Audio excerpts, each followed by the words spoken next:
Happiness is the key.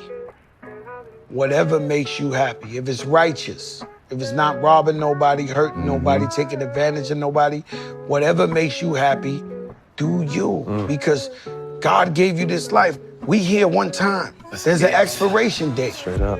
So as long as you do what makes you happy, you know, and not putting up with what people think or what people like, or what as long as you're happy. Again, recognize what really makes you happy. If you feel like you're losing, you lose it. It doesn't matter what other people feel. So I know how it feels to be perceived as winning and be feeling like, I'm losing. I stopped living according to what people wanted me to do. I started living according to what actually made me happy. Like if you're in a situation that don't make no sense, then get out of it. Don't make it make sense. 1 + 1 always equals 2. If you're not happy, change your life. How could you be a fighter if you're not afraid? Fighters have to understand the concept of dealing with fear. Fear is our friend. Fear is like fire. You know what I mean? If you're afraid of it and you let it get out of control, it can destroy you and everything around you. But if you control it, it can cook food for you. It can heat you, keep you warm. It could be your friend. It can fight for you. It's powerful. Power. I always cry before I fight. You did? Always cry before you Yeah. fight? What were you crying about? I don't know. That's just who I am. Yeah, but go further. What's the emotion? Are you? You know, I'm getting ready to change into somebody I don't like. You're getting ready to change. You change into the fighter. Yeah. And you don't like that fighter. Not really. No, not really. Wow. Mike Tyson. That's illuminating. You are the greatest fighter that ever lived, and you didn't like that guy. No, because he came more with fighting. He what? He brought more than just fighting with him. What do you mean? He brought like jealousy, enviness, guilt. He brought a lot of stuff. All the bad qualities that you learned were bad, you assigned to that Mike Tyson. Yeah. That isn't the Mike Tyson I'm talking to. No, not at all. Anytime someone breaks up with us, you know, the heartbreak is the loss of the life we thought we were going to have with someone. This is what it could have been. This is what it should have been. Yeah. And my answer to that is, it would have been if it should have been and could have been. Yeah. Then it would have been. You're literally, you're grieving over something that was not, by definition, it wasn't meant to happen because it didn't happen. Yes. Like, yeah. It didn't happen. So this idea that it was supposed to or it should have is myth. It's a fantasy. It's science fiction. Yeah. Listen, you gotta be able to make a fool of yourself and not take yourself serious. Yeah.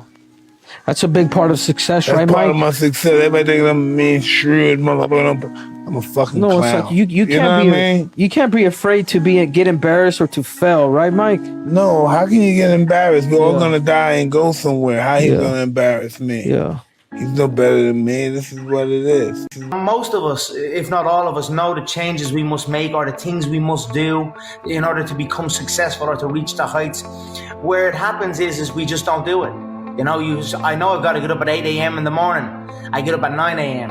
You know, these are things. I know I shouldn't eat this extra pack of donuts, but you eat them. You know, these are little defeats in yourself. If you simplify it, what time you go to bed, what time you wake up at, if you can control that, if you can control what you put into your mouth, be it food or drink or any of that, if you can control those two things, you know, they are the main things to control. Everything else is, you know, everything else just falls into place after that. So if you listen to yourself and take care of yourself in this manner, it strengthens your power to conquer anything else. And that's, you know, that's where I have succeeded, and it's also where I've felt short. The reason most people fail is because they give up what they want most for what they want now. The reason most people fail is because they give up what they want most for what they want now. If that was one message, it'd probably be that. Like, people don't fail because they're not talented or skilled or whatever. It's like you give up what you want most for what you want now. Understand this. There isn't a book out there that's going to place anything inside of you to become successful. Everything that you need to become successful is already inside of you.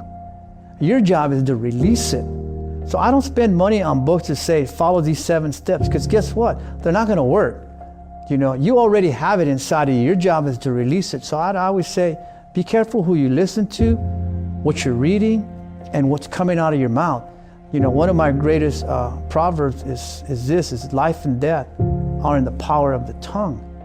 You've got to be confessing good things in your life. You got to be saying that, yes, I am great, with humbleness, you know, not with arrogance, but you've got to say it.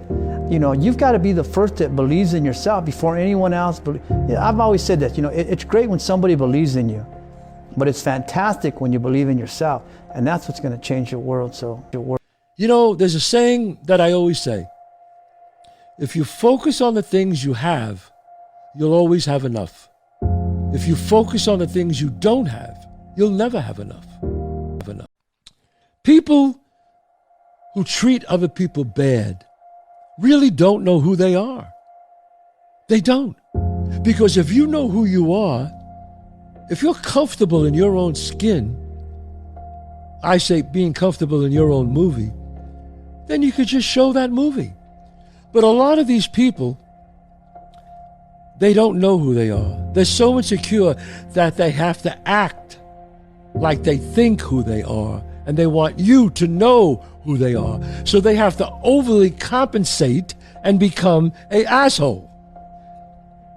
That's really it right there in a nutshell, folks. Everybody's emotional. And the reason that we're emotional is because we allow our outer life to interfere with our inner life. We let the out here get involved in here, and then our emotions go fucking whack. You know, it goes whack. And so that's why my whole objective is just to be more so distant from out there. I don't let this... And when you say out there, what is that? The world. Everybody out there, everything out this. Anything that's outside of my fucking circumference. Right. It's the world. And then it's my inner. Yeah. That's peaceful, and I gotta control the peace in there. And if I allow the outer world to make this inner world unpeaceful, I've lost.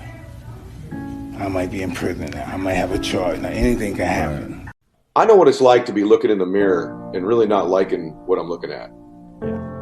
I mean, I don't mean like what I look like. I always struggle with that. But I mean, not being proud of me. Right. You know what I mean? Like looking there and going, yep. So you get people messaging you have it too, that are suicidal or something like that. You know, there's also millions of other people who are killing themselves every day with shame. You know, they're not going to take their life, but they're taking their life up with worry and fear, anxiety and insecurity. And they're taking their whole life up with it. They carry these bags around their life and they use these weapons against themselves, which they'd never do to somebody else. And I just figured, you know what? I'm pretty forgiving with other people in my life. Maybe I ought to give myself a break once in a while. Yes. It's crazy. I read one quote. I don't know, it's an anonymous author, but he said, the first person to raise his hand in violence is the first man to run out of ideas. Absolutely. And I never wanted to be that man. That's what happens when you start cursing. That's because you ran out of ideas. You ran out of ideas on how to express yourself. Yes. When we talk about love, respect becomes more powerful than love. Look how many times love has been portrayed other than respect has been portrayed. You know? That's interesting. You listen, think about the things you did to people you love, how you hurt them, but think about the things you did with people that you respect. You never wanted to hurt them. You never want them to have you in a bad spot in their mind. Right.